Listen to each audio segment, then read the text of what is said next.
chapter, Monarch of the Turf. The story of Ben Jones, trainer of racing champions. In the beginning, for Ben Jones, there were the fertile farmlands of the West. His pioneer father broke the virgin soil of Missouri to the plow.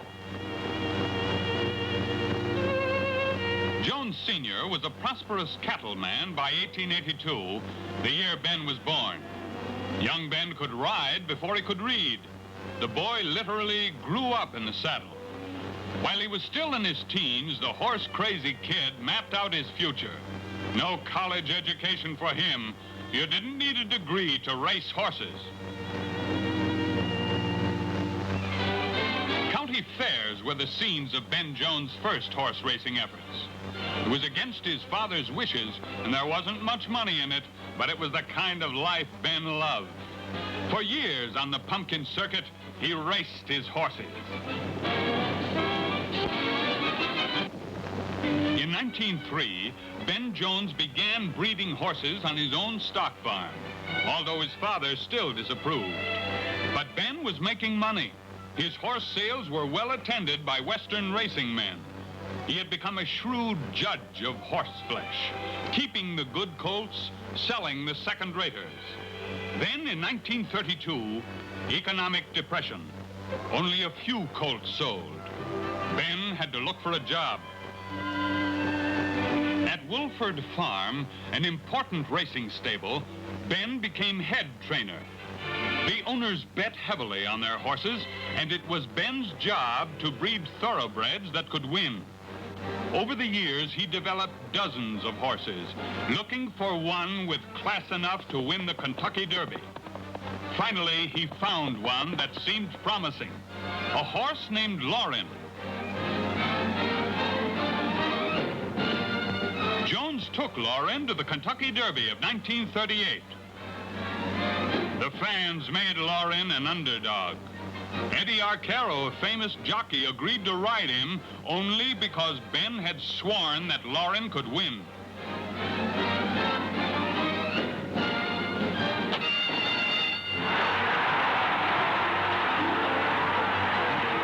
The horse ran poorly at the start.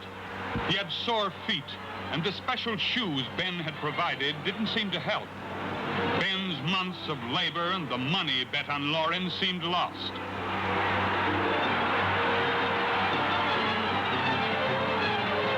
But as the flying horses rounded the far turn, Ben Jones saw Lauren overtaking the leaders. Into the stretch he went, leading the pack, and held his lead to the finish.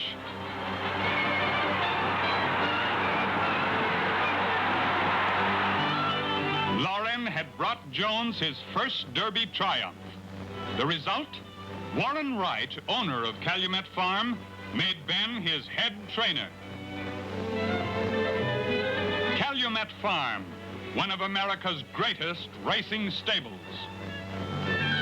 Its blue blood thoroughbreds and bluegrass fields were a far cry from the county fairs of Ben's early days, but the problem was the same. Among those horses, Ben had to find the potential champions.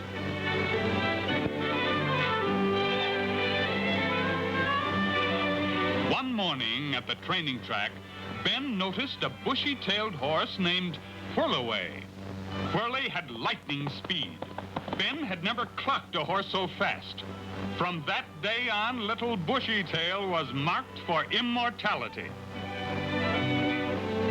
In 1941, Ben Jones set out to capture the Triple Crown of horse racing. To do so, Whirlaway had to win the Kentucky Derby, the Preakness, and the Belmont Stakes. The Derby came first.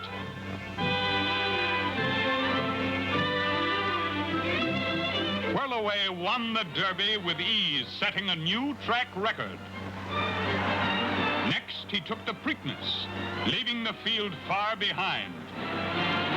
Then the Belmont Stakes, and another great victory. Thanks to Ben Jones' guidance, Whirlaway had achieved the glorious Triple Crown. He and Ben went on together to triumph after triumph. All too soon, the day came for Whirlaway to retire. As Ben Jones put the great horse out to pasture, he concluded that his time to retire had also come. After 40 years of racing, Ben was tired. Yes, he would quit and rest on his laurels, like Whirlaway.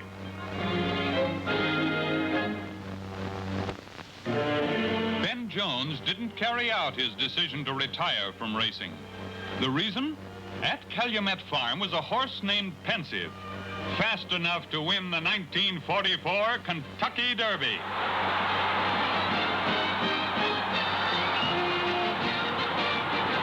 Like all of Ben's horses, Pensive had been nursed along carefully.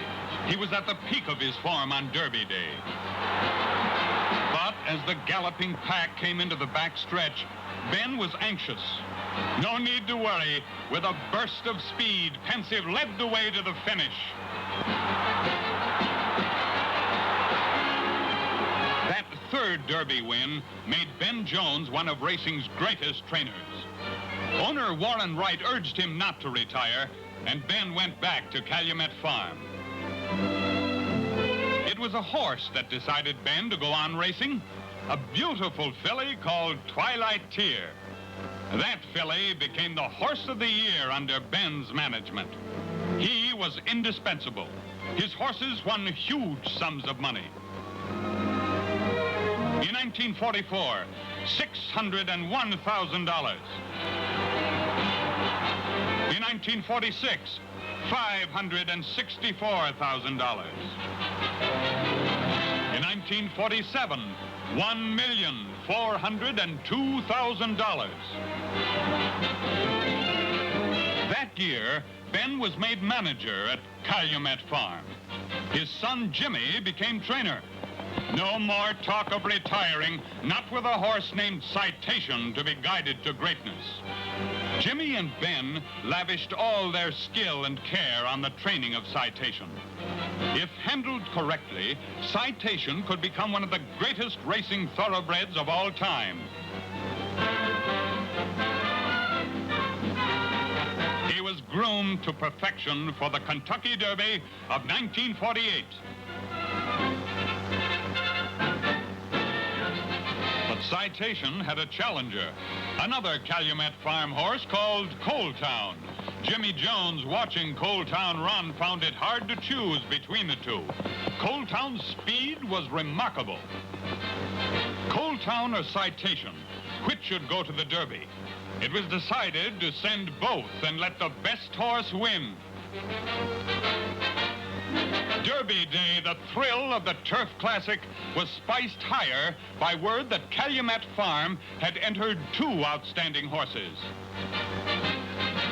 By now, Coal Town's spectacular speed was well known, but Ben assured jockey Eddie Arcaro that his horse, Citation, was faster. Citation's got speed enough to beat any horse in the world. Coal Town versus Citation. Ben and Jimmy's horses dominated the Derby. The starter went to his post. One of racing's most thrilling duels was about to begin.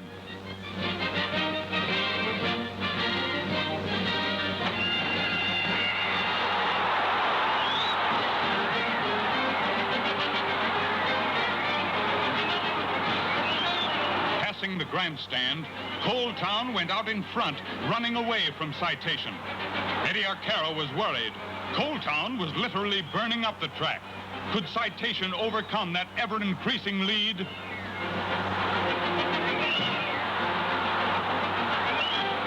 In the backstretch, Eddie Arcaro made his bid. It was now or never for Ben Jones' great horse, Citation.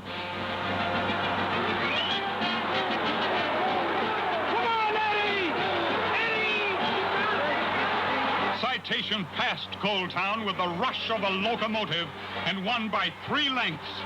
It was Ben Jones' 4th Derby triumph. Once again, he had proved his judgment of thoroughbreds. In In Citation, Ben and Jimmy had another candidate for the Triple Crown, racing's highest honor. Belmont Park, June 1948.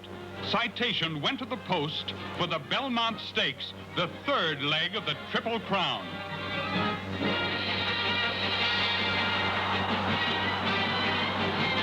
Jimmy and Ben watched happily as their horse romped home, a winner by 8 lengths.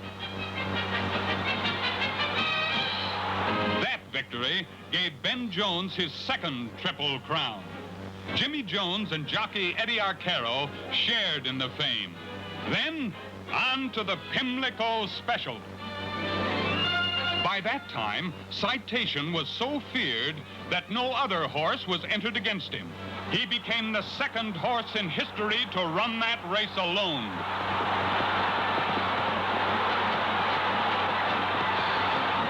To Ben and Jimmy Jones went the credit for developing the greatest thoroughbred of modern times. Back to Calumet Farm went Ben Jones to find and develop new Derby winners. He found them in champions like Ponder and Hillgale. In the racing arena, fair and square, he won his title. Ben Jones, Monarch of the Turf.